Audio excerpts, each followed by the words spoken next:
Okay, so James, obviously first day on the job at Welcome to Yorkshire. Can you tell us a little bit about how you intend to deal with the financial and reputational challenges the organisation's been facing over the past year?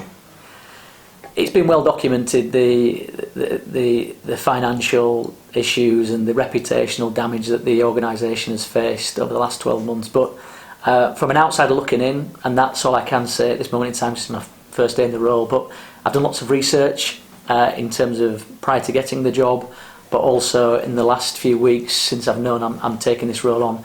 And it's been important for me to get a grip of the whole detail. There's lots that's public knowledge, there's lots that's not yet, but will come out in time, because we're going to be only transparent going forward. We have to be.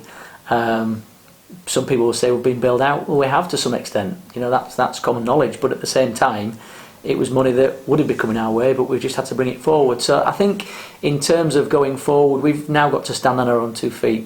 We're not going to stop being publicly funded and privately funded.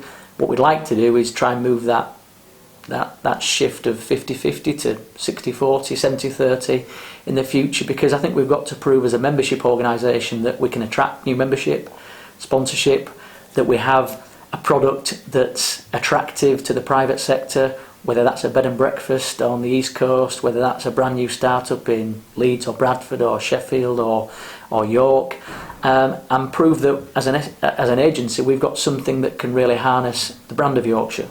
You know, Yorkshire as a brand hasn't been damaged, I don't think, by anything that's gone on over the last year, 10 years or 100 years. It's as old as the hills, it's as old as time as itself, and it always will be. But as an agency, we've come under fair scrutiny, a robust investigation into our governance, which has been weak. I think going forward in terms of solving the finances of it, it's not going to take 2 minutes.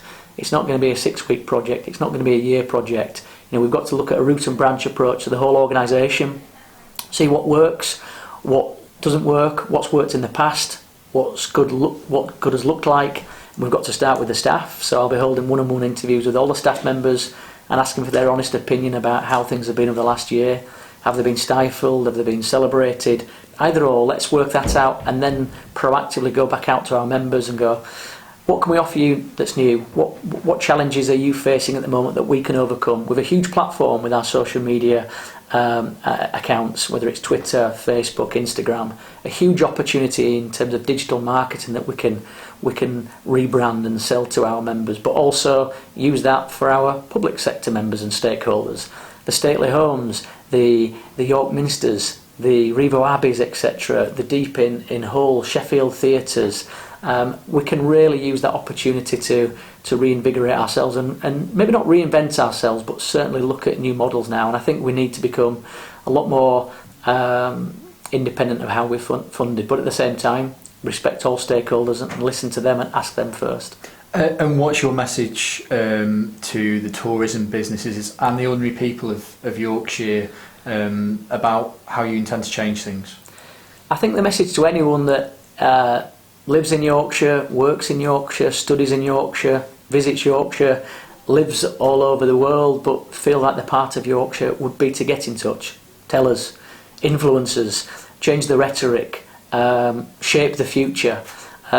Yorkshire as a physical characteristic hasn't changed in terms of the North Yorkshire Moors or the East Coast or the Yorkshire Dales, but it has changed in terms of personnel, culture, diversity, the dynamism. You know, Hull, Leeds, Sheffield, these really urban, technologically advanced cities. So we need to know how people are consuming Yorkshire, how they're discussing Yorkshire, ask them to be involved in a social conversation, Twitter, Facebook, blogging, video, vlogging, etc., and ask them to get involved and tell us what they want Yorkshire to look like, how they want us to represent them as individuals, whether they're personal members, which is something that we're hoping to roll out in the next few weeks and months, or business members, or as a constitution, and just ask people to be excited and excite us about how they'd want to be portrayed, so that, you know, people from Australia, Spain, Norway, America, South Africa,